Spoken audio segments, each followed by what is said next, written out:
What's up, ladies and gentlemen? This is episode 23 of the Chaingang podcast, and today we are honored to have Marcus Lewis Jr., who is a graduate from Maryland. He majored in family science and recently got drafted in the USFL by the Philadelphia Stars. So, Marcus, congrats on that. But how you doing today? I'm doing awesome, man. I appreciate it. Thank you guys for having me. Yeah, of course, man. Thanks for coming on. I know it's probably starting to get a little busy since USFL season's starting up pretty soon. I know I'm really excited because it's only been a month, but I'm still missing football greatly. For sure, for sure. Me as well. I'm very excited. I actually get to Birmingham on Tuesday, so it's coming up on us pretty fast. Oh wow! Okay. Yeah. Well, yeah, we're all excited for the start of the season. But Marcus, I want you to take us through your football journey. What kind of got you into football? At first, was there a certain player that you saw play and you're like, man, I want to be that guy. Like, just somebody that inspired you to start playing. Well, absolutely. Like, when you're coming up as a kid, just growing up in your neighborhood, you start just playing with your friends, with all the guys. You guys, play backyard football and, throw the football around a little bit. And that's kind of where it all started for me. I was about 5, 6 years old. And then, after that, you start getting in the pound ball and things like that. But, a player that I really admired, coming up was Charles Woodson. That's one of my favorite players, one of my favorite defensive backs. And, I just loved the way he played and just his whole swagger, about the game. And, he was somebody that, I kind of, wanted to model my game after. So I would say, Charles Woodson is a guy who, I really looked up to. Okay. Yeah, that's awesome. I actually, it was funny. I actually met Charles Woodson one time.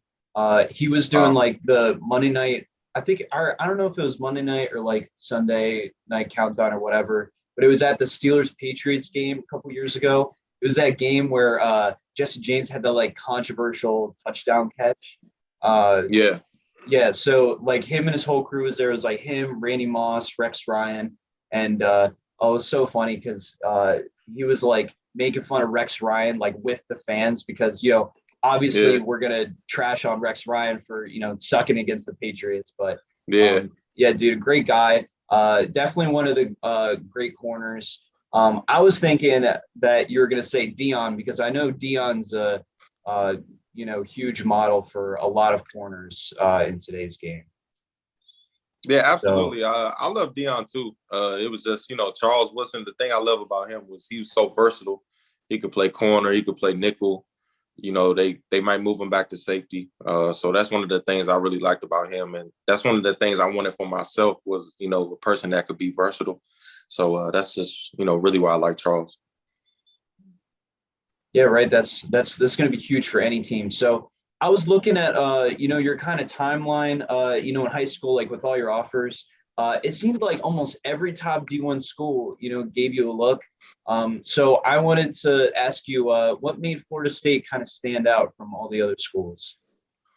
One thing that made Florida State stand out was just, the tradition, the pedigree, the amount of players that, they had the opportunity to put in the NFL. And, obviously they were just coming off a national championship run and, having the ability to play with a guy like, Jalen Ramsey, Derwin James, just to learn from those guys was just, really good for me, coming in as a young kid, young freshman. I got to learn from those guys and, just see how they operate. And obviously they're great players in the National Football League now. And, I just feel like Florida State, it was a great school, as well. Like I love the campus. It was just, you can't really beat the weather. But it was a great school, man. I really loved it. That's awesome. Yeah, I know. We go to school at Grove City College, so it's like Western PA. So, every day I think, why didn't I look at a school down south? It's like 40 and cloudy every day. Yeah. But that's funny that you mentioned your teammates with Jalen Ramsey and Derwin James. Is it true that Jalen Ramsey would DM some of the wide receivers' girlfriends before the game? to Yeah, like yeah. mess with their heads. Now that is true. Jalen is he's one of a kind, man. You know, he's gonna do whatever it takes to, get that competitive edge, to get that competitive edge going. You know, he wants to bring the best out of people. So he was definitely a guy who, I mean, just watching him practice, man, is like, you know what I mean? Like he carries everything just like it's a game. So watching his practice habits, how he was in the weight room, he was just really just a different dude. And, I appreciate everything I learned from him. That's awesome, man. I hearing stories about just guys that will do anything to win and the lengths they'll go to is so funny sometimes, especially with Jalen Ramsey. Yeah. Yeah, I was gonna say, I know he's one of those players where he talks a lot, but man, he sure pulls it out on the field. I mean, that man can really back up what he's saying. So I do appreciate that about him.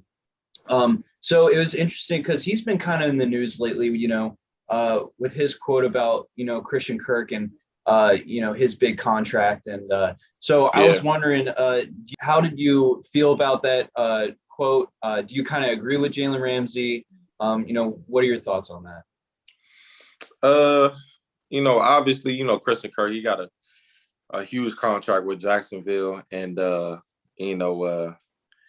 I kind of agree. Obviously, I gotta side with the D-back on this one. You know what I mean? Because I mean, what people don't understand is, man, like playing corners, like I think me personally, outside of quarterback, is probably the second hardest position to play. You're doing everything backwards, and I mean, you're checking world-class athletes. You know what I mean? I mean, Tyreek Hill, Odell Beckham. I mean, the list goes on. So, I would just say, obviously I'm happy for Christian Kirk. He had a really good tenure in Arizona, but I got to agree with Jalen, man. It's like, man, like I feel like corners, maybe, quarterback obviously should be a really highly paid position, but corner should at least be, top three highest paid position, which I think it is. But, he actually made a good point on that. So, but hey, at the same time, I'm happy for Christian Kirk. He got his money and,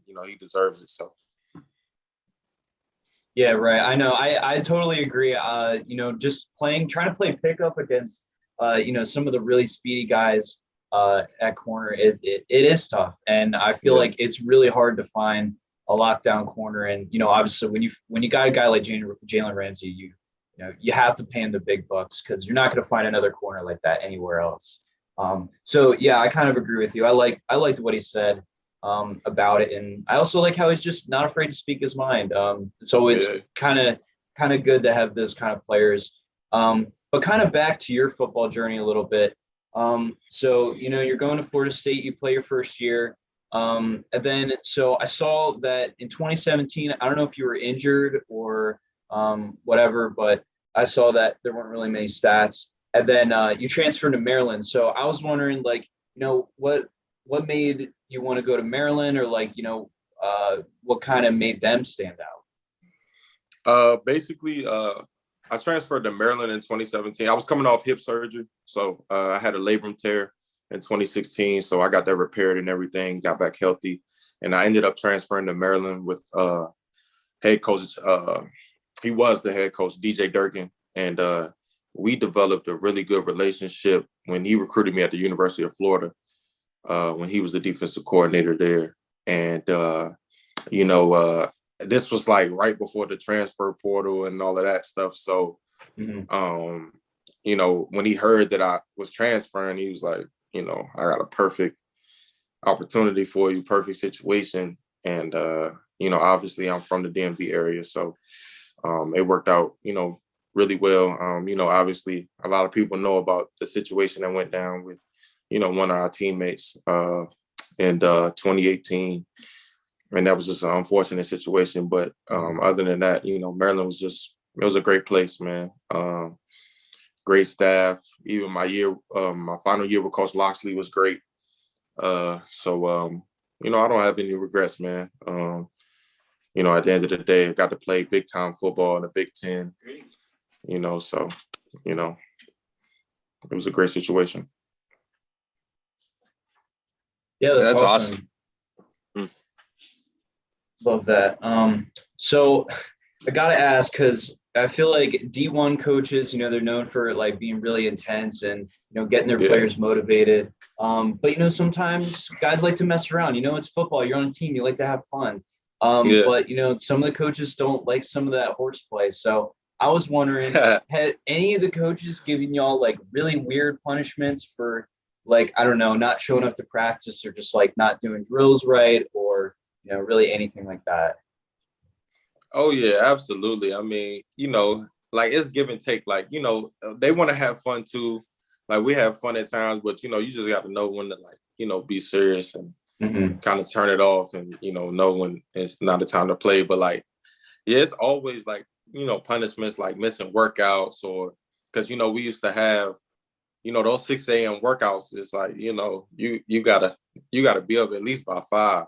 So, sometimes guys, they sleep through their alarm clock or, whatever.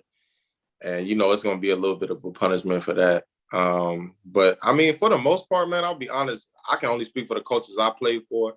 They were really like really cool, man, like really, flexible. They knew like, we were college kids, so we were gonna want to have fun. But at the same time, they did, set that line of, okay, we got to work today, or we gotta be focused today. So, it's give and take. But the coaches I played for, they were really cool.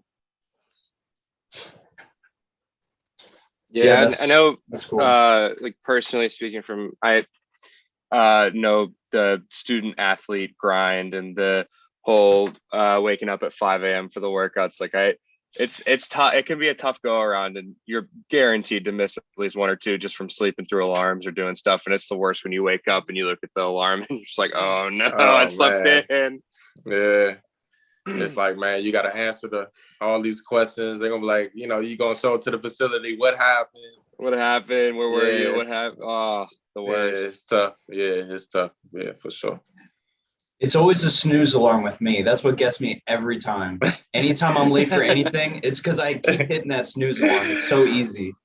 For sure. Yeah, everybody uses that snooze. Yeah, for sure. I know. I have to set like 10 alarms now for my classes because like I'll just keep hitting snooze because it's just like I'm so tired. I just want to go back to bed. But my brain doesn't like think, oh, you have to like go to this. It just thinks, oh, I want more sleep. So I'm just going to keep spamming that snooze button. Right.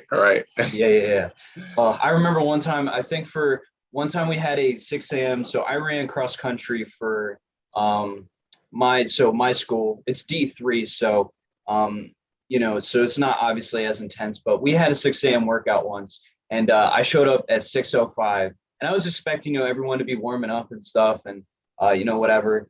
So, but I got there and they were all just standing at the track, just like staring at me, like all looked really mad.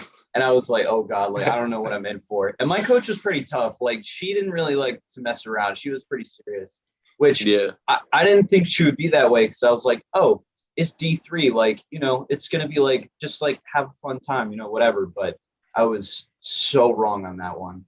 But I showed up. And usually we do like 1 or 2 warm-up laps on the track. And so there's about 15 people there, and we had to do 2 laps around the track for warm-ups. So she told me I had to run everybody's warm-up laps for them before. Oh my goodness. Before we started the workout, and I was so dead. I was never late ever again. It was so bad. Oh, that's one thing about those punishments, man. It's like they make you like, all right, yeah, I'm not doing this anymore. I know. Sure. She saw me almost pass out like halfway through the workout, and she's like, "Well, now you know never to be late again." I was like, "Right, oh, right, you're so right." For sure.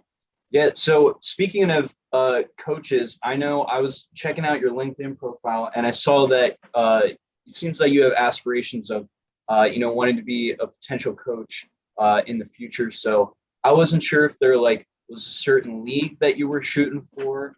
Or like if you wanted to go back to your high school or, maybe Maryland or whatever, but, I guess, is that kind of your plan after, your playing career?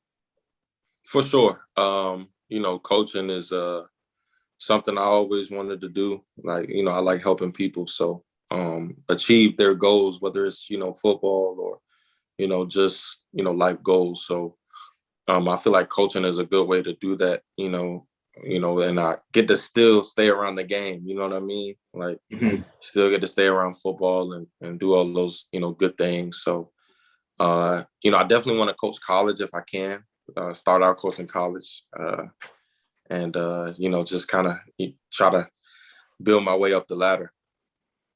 Yeah, as somebody who coaches right now, I 100% relate to that. As you want to be that kind of a guy that other guys can look up to, and being involved with the game is it's so much more fun. And you learn, like, I've been coaching for 2 years now, and the amount of stuff I've learned in that 2-year period is, it's insane how much I've learned. Yeah, that's awesome, man. Yeah. Mm-hmm. So kind of talking about the USFL, I'm really excited they started up again. Because I did like the AAF and I thought it was a great league. It's cool for them to, give players, opportunities to kind of get back in the NFL and just, in general, play professionally. So there's a lot of skilled players still in the USFL. So is there any wide receivers that, you either knew from college or, you see from other teams like that you're looking to lock up the season, or you're excited for, the matchup against them? Absolutely, of course. I saw a couple of receivers. Guy like Jeff Badet, I heard he's pretty good. So, I'm looking forward to going against him. Johnny Dixon, he went to Ohio State. I never played. I sat out the year he played against us, but I know he's a pretty good player. It's going to be some good receivers. You know what I mean? So, I'm up to the challenge though. I'm ready, and I'm looking forward to those matchups every week. It doesn't really matter who it is. I just look forward to it. Yeah, that's cool. What are your expectations for the USFL? Do you think it's going to be like, kind of, I don't want to say widely accepted, but like, kind of popular? Do you think it's going to struggle a little bit to start? Because I'm hoping this is, a league that's trying to stay for a while. Because I do like the idea of spring football. So, do you got any concerns with the USFL, or, where they're going? Like, what are your thoughts? I think it's going in a positive direction, man. Like, you just kind of see all the headlines, is, all the publicity is getting. Like, I love the way, like, the different sites and stuff, like the different teams are tweeting out, and the USFL is tweeting out, and the stuff they're putting on social media. It looks really cool, man. And I think it's going to be an exciting league. It's going to be a fun league. I mean, you got a lot of guys who have NFL experience. You have a lot of guys who, like myself, who potentially want to get into the NFL. So, it's going to be a fun league, man. I think it's going to be very competitive, and people are going to want to watch. And, I was looking at something that said, like, the XFL, before it shut down, with COVID and everything going on, like, it had a lot of high ratings, you know what I mean?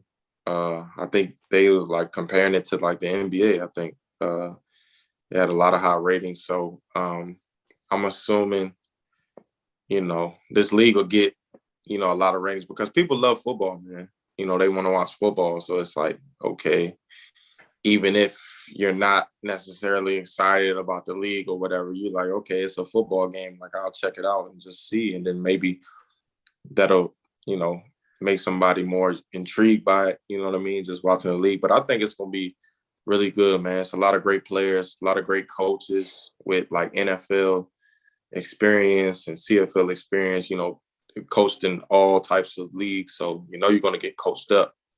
And I think it's going to be a good situation for guys. Yeah, I know I'm really excited to watch it. Waiting for week 1. You're right. I was going to say they have done a great job on social media, talking about it. And I knew the XFL was doing well, but man, I didn't know their numbers were like comparing like with the NBA. That's really impressive. So yeah, I really hope this league is here to stay. And, a lot of guys get signed by the NFL because, I know probably most of the people in that league obviously would love the opportunity to play in the NFL. And I'm sure you would love the opportunity to play with the Commandurrs. And yeah, Absolutely. and speaking of them, we know you're a Commanders fan. You're from the DC area. What were your thoughts on the Carson Wentz trade? Uh, I think I mean, You do not seem too happy about it. I mean, I feel like it was an upgrade, I guess you could say, because I mean, me personally, like I like Fitzpatrick. He's getting old, you know what I mean? And he had a lot of injuries going on. But I think it's an upgrade from Tyler Heineke, who played well, like, you know what I mean, considering, you know what I mean? And I think he came from one of those leagues as well. I believe it was the XFL. Yeah. I think it's an upgrade, man. I think Carson Wentz is gonna do. I think he's gonna do well. Me personally, but at the end of the day, only time will tell. We'll just have to see if our system fits him and what he can do. But I wasn't as disappointed as I know a lot of fans were by the trade. Just being that it's an upgrade, man. I still think Carson Wentz is a pretty good quarterback in the NFL. You know what I mean? Like, I think he's definitely still a starting quarterback and, deserving of it. So, we'll just kind of see where it goes, we'll just have to see, I guess. Yeah, I was just saying the value you guys got for him wasn't I feel like that's definitely worth the risk of seeing if he works out or not, especially with, the potential he can, play with. So, right. I understand because at the time there were a lot of QB options still available. I don't think Russell Wilson was traded yet, and like Jimmy G's still out there, Trubisky, all those guys. Yeah. But I had seen they offered the Seahawks apparently a better deal than the Broncos, but the Seahawks didn't want to play in the same conference as Wilson. So I don't know. I just and they also called the Chiefs about Mahomes' availability. So I know they were down bad. I know they were really desperate. Absolutely. So I felt like honestly this might have just been they're you know what, this is the best option we have right now. There's not really much else we can do. But I mean, I'm excited to see him play. I really want to see the reaction of when he goes back to Philly. I think he'll probably get applause. It's not like he really did anything that would make him get booed or anything. But right. It's Philly fans, so you never know what you're gonna get with them. Most definitely. Yeah, we saw that with Ben Simmons. Yeah. Oh, absolutely. yeah. Oh man, yeah. I was. Oh, I don't know if you could see that well, but this is my phone case that I got, and that's Ben Simmons in the middle. It's Tobias and Joel Embiid. I got that case 4 days before he requested for a trade. I was so mad because I was so excited because I got it in the mail and I thought it was such a cool case. And then he's he's like, I want out of Philly. He's like, I'm not gonna. And then he's like, I'm not gonna play even. And I was so frustrated with him. But it's kind of a crazy situation. Yeah, absolutely. Yeah. Well, I'm glad. I was just saying because I'm a Sixers fan, so it kind of worked out for us. James Harden's looking pretty good, so I'll take that any day. But kind of, I guess. So we'll kind of go back to the USFL thing because you're going to be playing in front of Philly fans as well as when Carson Wentz did. So I mean, did you have any thought about that? Are you a little bit worried that might be kind of harsh, or you excited because of how passionate they can be? What's kind of your thought on Philly fans? Yeah, I mean, of course, I'm excited to always, play for, your hometown city, hometown fans. But, at the same time, being a player, you try not to get caught up in, what fans are saying and, how they feel, because at the end of the day, you hear a lot of guys say it's only about, the people in the locker room, you know what I mean? So, but at the same time, obviously I'm excited to play for, the city of Philadelphia. And, we'll just see how things go. You know what I mean? I heard they can be a tough crowd, but, at the end of the day, you just got to stay focused and, do what you got to do. Yeah, I really like that mentality. You guys just gotta worry when you find your Cowboys in the USFL league. Those games might get pretty intense with the fans. Yeah, for sure, absolutely. Yeah. But yeah, kind of back to the Commanders. I mean, what are your expectations for them this upcoming season? I know you said you kind of like Carson Wentz. Their defense is solid. Chase Young will hopefully be healthy by the time the season starts. But yeah, what are your thoughts? I'm excited, man. Just to see what's in store. Obviously Chase Young. He's coming off an ACL injury, and hopefully he can bounce back, which I know he will. Then, like you just said, we got Carson coming in, so we'll just try to see. This is a team that. I know they got in with a 7-9 record, but they made the playoffs, 2 years ago. So they have talent. I like our obviously I like our front seven. I know we just got rid of Tim Settle or traded him or released him, one of them. I think we'll be good, man. We just got to see what we do offensively. That's what I feel like that's always our Achilles heel, like the offense. Mm-hmm. So just seeing what we can do and put together offensively, that'll tell a lot. Yeah, I know. I was just saying the division's starting to get a little tougher now because, the Cowboys are, like, solid. They always choke in the playoffs. So as long as you don't, get them there, you'll be fine. But, yeah, like, I don't know what the Giants are going to do with Danny Dimes. And then there's the Eagles with, like, the weird Jalen Hurts situation. We actually, one of our guys we call him Stat Boy on the podcast because he provides stats for us and stuff. And he's an Eagles fan, and he hates Jalen Hurts so much. And he's been trying to advocate for them to either draft a quarterback or, trade for Jimmy G or literally get any other option out there. Probably Gardner Minshew. I think he wants Gardner Minshew to start over Jalen. Yeah, but we'll see. That division's going to be, I think, more competitive than people expect this year. Absolutely. The NFC East is always competitive, man. You got some good teams like that are hungry and they fight. So we'll just see. We'll see what we can do. Will we fit in there? Yeah, true.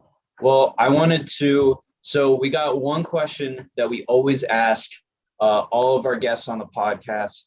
So I'm gonna paint the picture for you. So you're taking a long road trip, you start to get a little hungry. You notice that your gas gauge is way down. You need to get gas. You need to pull over. You go to a gas station, hungry, you go in. What is your gas station order? You get a snack and a drink. What are you pulling out of that gas station? Well, it depends on the gas station. I don't know. Have you guys heard of Wawa? Mm-hmm. Yeah. So if I go to Wawa, I'm probably going to get a sandwich and a drink, you know what I mean? And just, keep it moving. But if it's just a regular gas station, a Shell or something like that, I'll probably just grab some Doritos, some Cool Ranch Doritos, a drink, and then some M&Ms, some peanut M&Ms, and that'll be it. Those peanut M&Ms slap. I love those. Yeah, love peanut M&Ms. It's nothing like it. So that'll probably be my go-to. What do you get on your sandwich there, man? On my sandwich at Wawa, I'll probably get a steak and cheese. Provolone, lettuce, onions, tomatoes, and salt and pepper, and that'll be it, man. And then just a bag of chips. Yeah, bag of chips and a drink, and then I'm headed out. Okay. Man, you're making me real hungry right now. I haven't eaten lunch yet. No, me too. I might drive 5 hours to the nearest Wawa so I can pick that up real quick. Dylan, you down for a road trip, bud? Dude, I'm so down. I haven't had Wawa in a month because we went down to Ocean City, Maryland for our spring break, and there was a Wawa there. And I went like 4 or 5 times because I was like, I don't get this opportunity every day, so I got to take advantage of it. Because it's just Sheetz around here, which Sheetz is good. Don't get me wrong. I've grown up with Sheetz. I worked at Sheetz, so like it's tough to diss them. But you know, when you've eaten there so much and like I don't know, food's just not the same. Wawa just it seems like they just have better options and like man, those I always get the barbecue chicken paninis. Oh, they're so good. I love the paninis down there. Oh, but what kind? So you said you would get a drink. I mean, what kind of drink you getting? You getting like a water, Powerade, Gatorade, soda, juice? I'll probably just grab a Gatorade, the strawberry flavored Gatorade. Ooh, okay. I really like the strawberry one. Sometimes certain like gas stations and stuff they don't have it, so I'll probably just grab either that one or like the Fierce Grape. So one of the two, and then I was just say, dude, the purple Gatorade has been a popular choice from our guests on this podcast. So yeah, it's great. I like personally, I like the blue a little bit better than the purple, but we got in some heated arguments over purple or blue Gatorade, but purple's pretty solid too. I'm not gonna lie, but yeah. Parker, do you have anything else that you wanted to ask? Oh, yes. So I heard that you got drafted. I think it was so you got drafted by the Philadelphia Stars. Walk me through that process of getting drafted. You know, were you expecting it sitting on the couch with, you know, friends and family, or was it just you're out and about and you just got the call? Like, walk me through that process, man. So basically, I was just in the house, you know, just kind of relaxing. Obviously, I knew the draft was that night, so I was just kind of waiting, you know, just kind of waiting to hear my name called. And so basically, I just saw that they drafted me. And a little later, I got a call from Coach Andrus and Coach Bayless, who's going to be our DB coach. And I talked to both of those guys, and, you know, we had, you know, good conversations. And they just called to, you know, congratulate me and welcome me to the team. But it was a great experience for me, you know, being that like I didn't get drafted into the NFL. So this was like, you know, kind of like my draft night, if you will, you know. So it was great, man. But I'm excited to get working with those guys. You know, they seem like some really good coaches. So I'm excited. That sounds awesome, man. Yeah. Yeah, I'm Marcus. I know we're really excited to see you play, and you know, get out there and you know, rep Philly, because I'm like an hour from there, so I don't like say that I'm from Philly because there's some people here from Philly, and I know how mad they get about, you know, me saying that I'm like near there. But you know, it's going to be exciting to watch you play. I know you're an explosive player, so we'll be rooting for, or at least I'll be rooting for the Stars. He's probably going to be rooting for Pittsburgh because he's, you know, Maulers. Rival. I was gonna say we might have some heat in the dorm rooms, you know, but we'll see. But Marcus, that's all the questions we got for you. We want to thank you again for coming on. We had a great time, you know, learning more about your football journey, and like we said, we're really excited to see you play in the USFL. Absolutely, man. Thank you guys so much for having me, man. I appreciate it. Anytime. Yeah, of course. So yeah, ladies and gentlemen, hopefully you enjoyed Marcus Lewis interview. Hopefully we will definitely try to have him on again. Yeah, great guest. And you know, let me know your thoughts on his gas station order. I'm kind of interested. You know, I love those peanut M&Ms, so you know, I know I'm already on board. You know, with that. So ladies and gentlemen, have a great week, and we'll see you next week.